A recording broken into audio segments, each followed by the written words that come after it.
বিষ্ণু ঈসা ইসলাম একবার সাহাবীদের সাথে কথা বলতেছেন এভাবে হেলান দিয়ে, শুনতেছেন?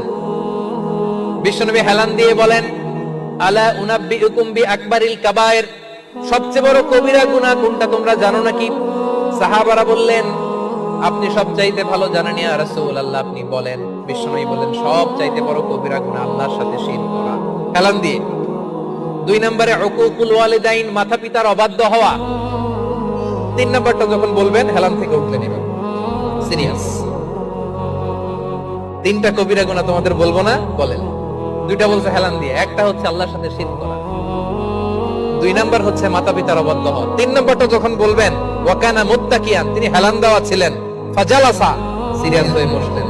এরপরে বললেন, আলা ওয়া কওলু যুর, আলা ওয়া শাহাদাতু যুর, সাবধান, মিথ্যা বলো না, মিথ্যা সাক্ষী দিও না, মিথ্যা সাক্ষী দিও না, মিথ্যা সাক্ষী দিও না। বিষ্ণু নবী বলতেই লাগলেন, বলতেই লাগলেন।